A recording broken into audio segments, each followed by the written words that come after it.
Now the Three Martini Lunch with Greg Columbus and Jim Garrity.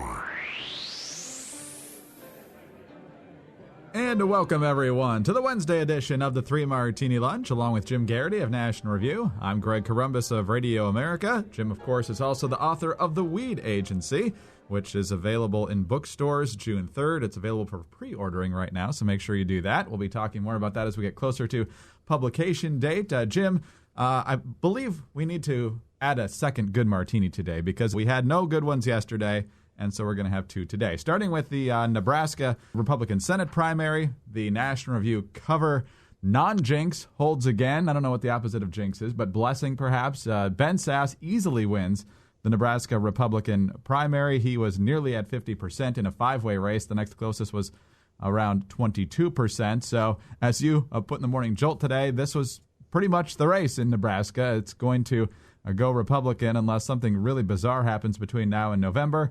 And in addition to staying in GOP hands, it seems like we've got a very strong conservative headed to Washington. Very early on, National Review had said that this was a guy that they liked a lot. John J. Miller wrote a really great cover piece. As you mentioned, in the last couple of years, National Review has given the cover to Ben Sasse, Ted Cruz, and Marco Rubio. And so we're 3 for 3. Somebody else reminded us that when Howard Dean was riding high, we said, Democrats, please nominate this man. And he did not win. So you could argue that we're not that successful in endorsing Democrats, but we are successful in endorsing Republicans, and that's a pretty nice place to be. A lot of people are saying this morning this is a Tea Party win over the establishment, and I don't know if that really fits the cookie-cutter definition we're used to for these sorts of races. Sasse is, pretty experienced. There aren't that many Tea Party candidates who can say they went to Harvard, Oxford, or Yale. There aren't that many people in the world who can say they went to Harvard, Oxford, and Yale. He's already worked in Washington, worked on Capitol Hill, worked as Assistant Secretary at the Department of Health and Human Services in the George W. Bush administration. So it's not like he could say, oh, this is this outsider who's never been involved in politics. No. Ben Sasse has spent his career in the world of politics and policy. And that's not necessarily a bad thing. In fact, it can be a very good thing because very early on, the pitch for Sasse was like, look, any Nebraska Republican is going to say they oppose Obamacare. And they should, and that's great. But the question is, so when the voters say, all right, we want to get rid of Obamacare, what do you want to replace it with? Do you want an answer that will say, I'll get back to you on that? Or do you want to have a really detailed answer for this? And Ben Sasse knows healthcare policy backwards and forwards. Now, and our view was clear. I didn't think Shane Osborne, his first kind of major rival, necessarily would have been a bad guy. Certainly a distinguished military record. Shane Osborne went negative against Sasse fairly early on, and also it's a very just basic campaign message. If you have to go negative on an opponent, use the gravelly voiced narrator. Don't have the candidate himself doing it, because then people say, oh, what a jerk. Wow, look at that guy doing that negative. And what happened was Osborne went negative on Sasse, and then, a certain amount of the attention went back to this third candidate who kind of rose towards the end, Sid Dinsdale. A wealthy banker, deep roots in the state, and a well-liked figure in the state. He was running as a pragmatist who could reach a deal and reach across the aisle, and obviously a conservative is like, whoa, I don't know if, when you reach across the aisle, what are you getting there? Sometimes, a no deal is better than a bad deal. Dinsdale said he himself didn't support Dodd-Frank.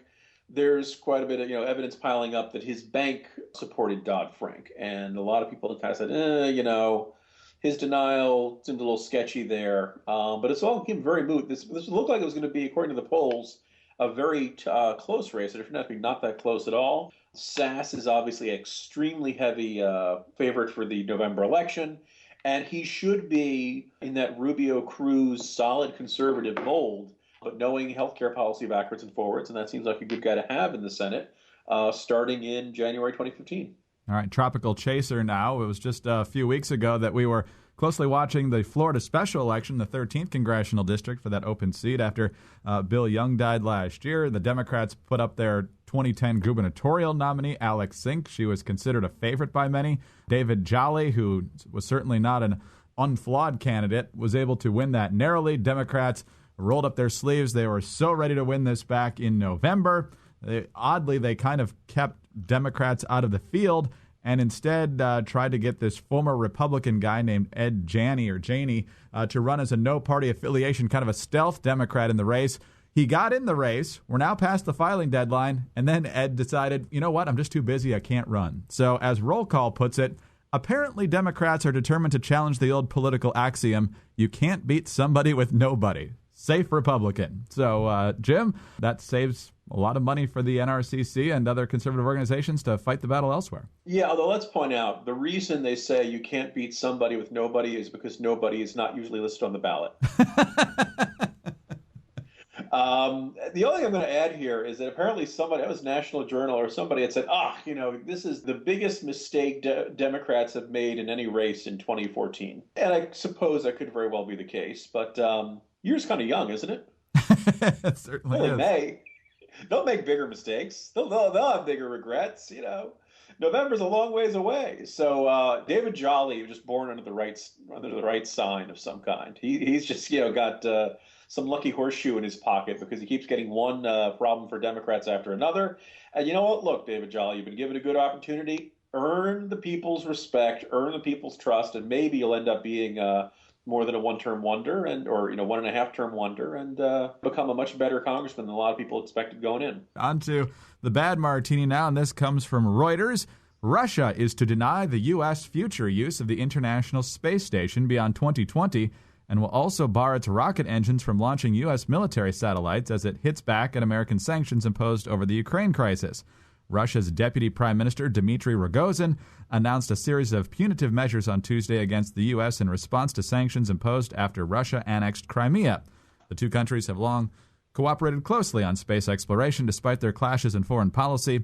The space station is manned by both American and Russian crew, but the only way to reach it is by using Russia's Soyuz spacecraft. So we're completely dependent on them due to decisions this administration has made about the space program. Jim, I'm not sure you can chalk it up to the blistering ferocity of these sanctions.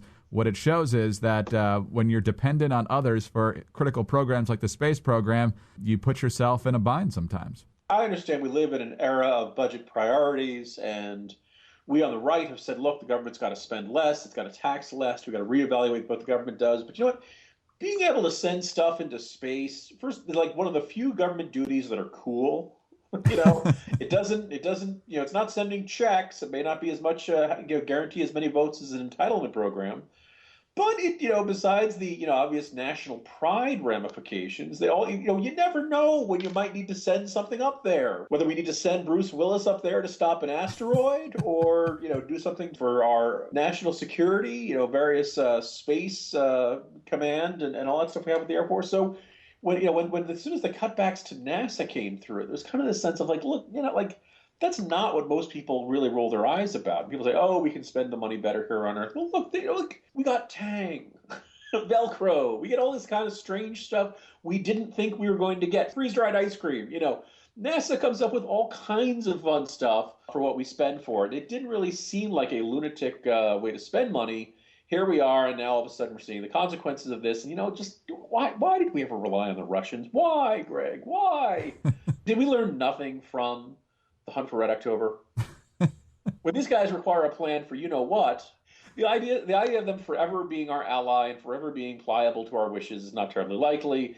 And you know what? You don't want to have to outsource your space program to another country. The United States of America should not be outsourcing its space program. Clearly the case, and it's not going to take effect till 2020, so who knows if it'll actually happen. But from the fact that the International Space Station is our number one space priority, the fact that we can't even launch our own people and stuff, pretty depressing, and let's hope for a more ambitious agenda if we're able to afford that. All right, on to the crazy martini now. We did a double shot of Obamacare yesterday, and the news is not any better today. This comes to us from St. Louis news station KMOV. A $1 billion government contract involving hundreds of local workers at an Obamacare processing center in Wentzville. But now employees on the inside are stepping forward asking, is this why we're broke? Some of them claim to spend most of their day doing nothing. After providing proof of employment, this Serco employee agreed to speak through the phone with their voice altered. The employee says hundreds of employees spend much of the day staring at computer screens with little or no work to do. Are there some days where a data entry person may not process one single application?